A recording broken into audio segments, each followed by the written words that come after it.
Are we ready? What's up everybody in the house and welcome to another video. Today we're gonna talk about macros and the simplest way to calculate your macros. So get yourselves ready, pay attention to what I'm saying, and hopefully this is going to help you in your fat loss journey or whatever, if you wanna put on weight journey. So sit back, relax, and enjoy the video.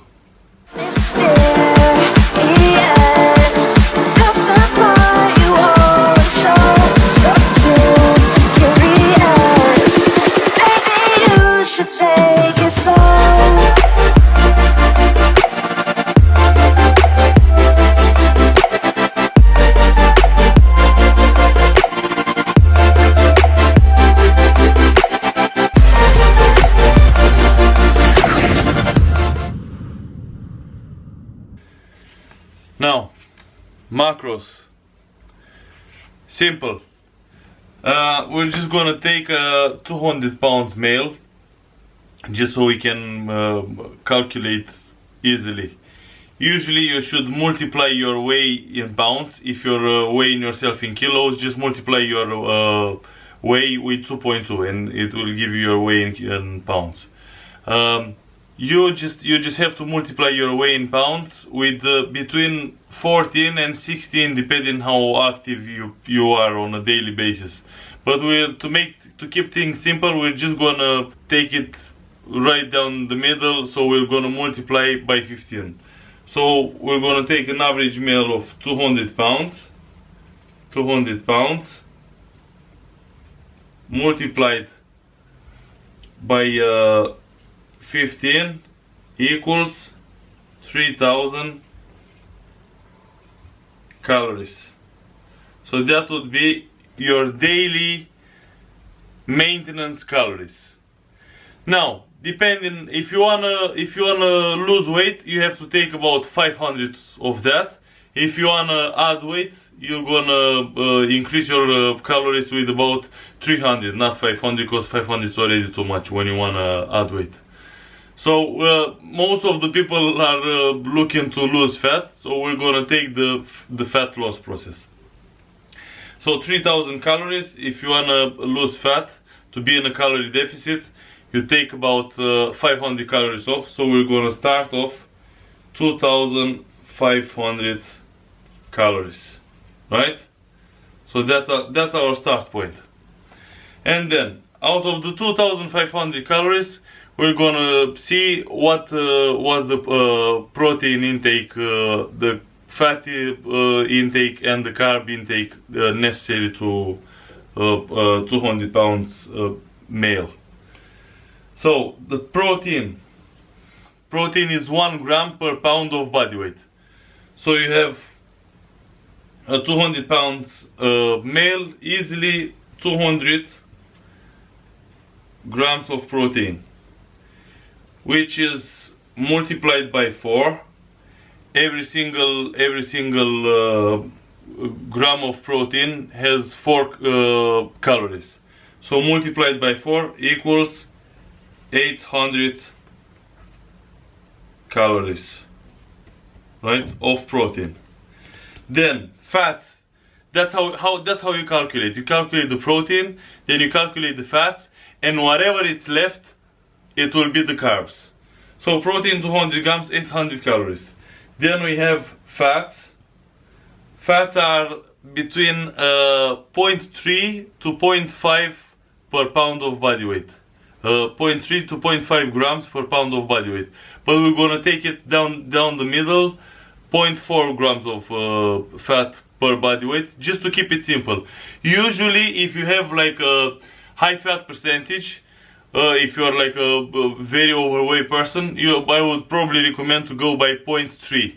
And by like the way you drop your fat, you can increase the from 0.3 to 0.4, say, but it will probably stay the same value because your weight drops. So fat, it's 200 multiplied by 0.4, which equals 80 grams of fat. And every single gram of fat has 9 calories.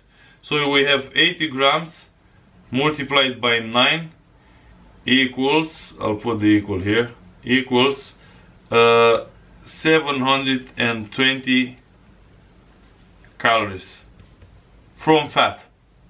Okay, and now we have 800 with the 720. We have a total of 1520 calories, right? Which we're gonna take off the 2500 that we started off, that we started with. So 2500 minus 1520 equals 980 calories, right? This will be the carbs, and then 980 calories divided by 4, because every single this will be the carbs, right? Carbs. Every single gram of carb has 4 calories. So 980 divided by 4 is going to be 245 grams of carbs, right? So now your macros will be protein, you have 200 grams, which means 800 calories. Fats, we have 80 grams, which means 720 calories. And carbs, we have 245 grams, which means 980 calories. And that's your starting point. Okay? So multiply your whey with 15 and it's going to give you the total calories for your maintenance. And if you want to lose weight, take about 500 calories of that total. Or if you want to add weight, add only about 300 to start with.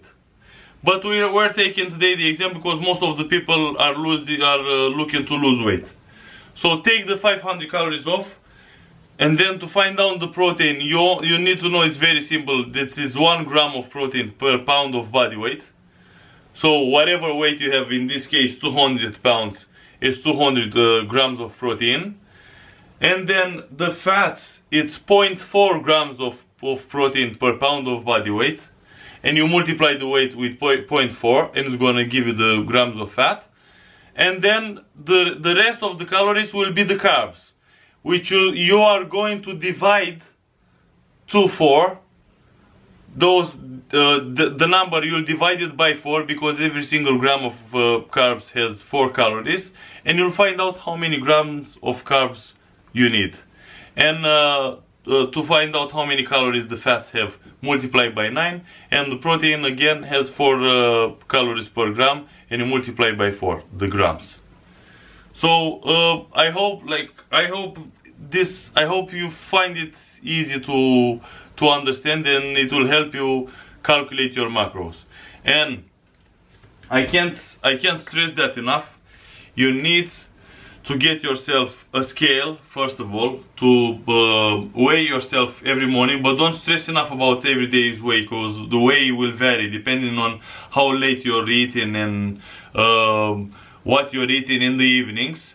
You just have to take a weekly average, and buy yourself a kitchen scale to weigh your food, and I personally use, and many people use, like a macro counting app, or calories counting app, whatever way you want to put it. MyFitnessPal, which is huge, many millions of people are using it, and I think, in my opinion, is the best. They have a nice feature when you're adding food. You can even scan the barcode, and it has most of the products from everywhere. Just scan the barcode of the whatever you're buying, and it's going to tell you the exact macros and portions and everything from the barcode itself. So that helps a lot.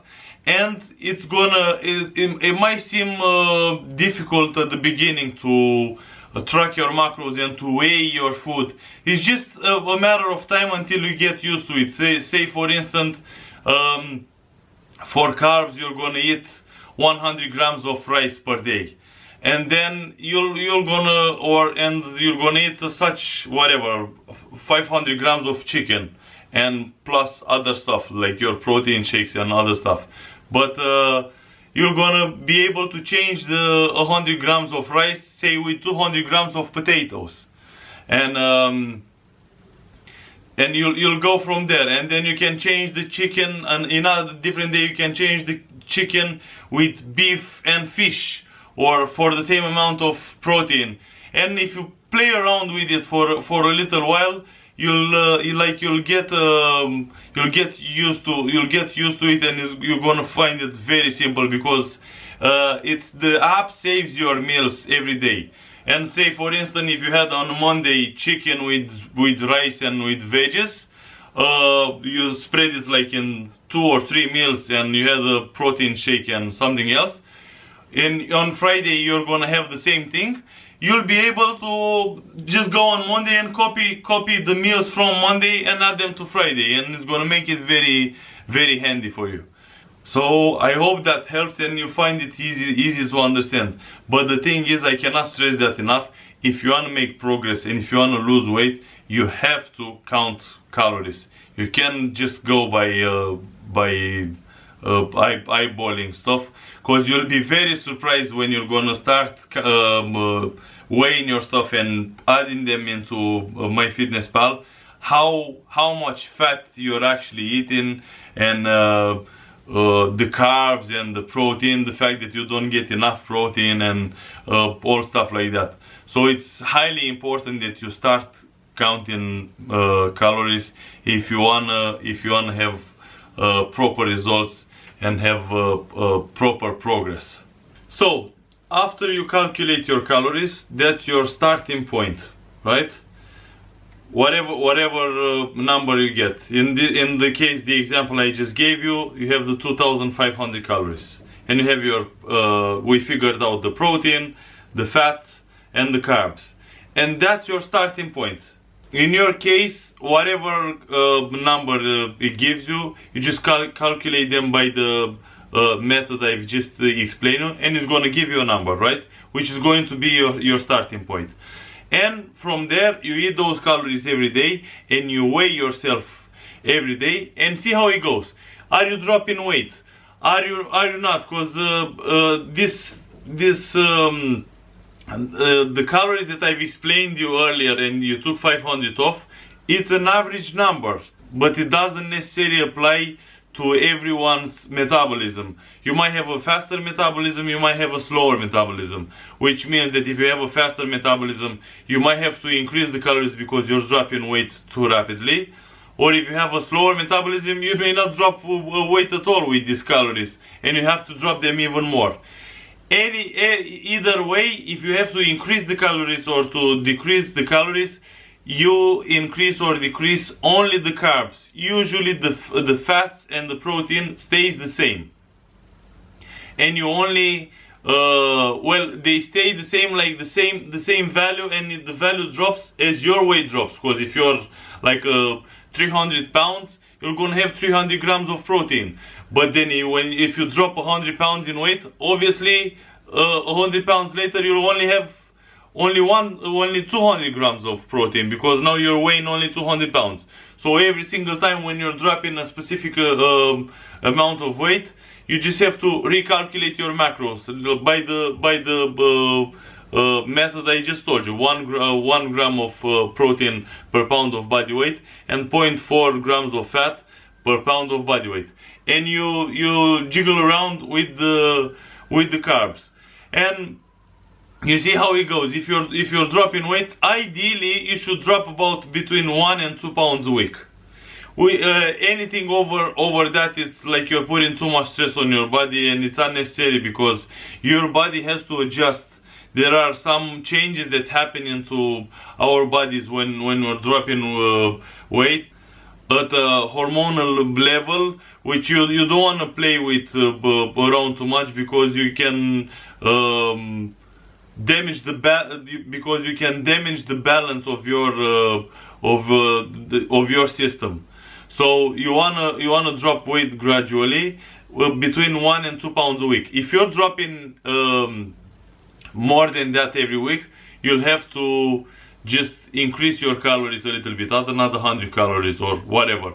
If you're not dropping enough weight, decrease 100 more calories and see how it goes. Keep going until you're not dropping weight any longer, and then decrease your calories again, but only the carbs. The fats and the protein stays the same by the method I've explained you. You'll only have to drop them just a little bit. Say every 10 pounds you drop another 10 grams of protein, and don't stress too much on it, because the numbers don't have to be like exact. If you're weighing 200 pounds, you have to get exactly 200 grams of protein. You can get a little bit under or a little bit over. It's not the end of the world. So this thing is just it has to be something that you enjoy doing. You don't want to put yourself through more stress than you already have on a daily basis in your life. So this is a thing that you have to enjoy, and you have to calculate your macros in such a way that it doesn't stress you too much. And from time to time, if you wanna let your hair down and do a cheat meal or a cheat day or whatever, that's no problem. It's just that is gonna set you back. Like for instance, a cheat day is gonna set you back about 3-4 days. So the next 3-4 days you're gonna work on just to recuperate what damage you've done in the cheat day. So just bear that in mind. Now I hope that helps. Don't forget to like and subscribe to my channel, and drop a comment and tell me how it works for you. If you need any other advice, or if you want to see whatever you want to see in the next video, or what do you want to find out, and I'm here to help, and I'll be happy to make videos on it. So don't forget to like, subscribe, and I'll see you in the next video. Peace out.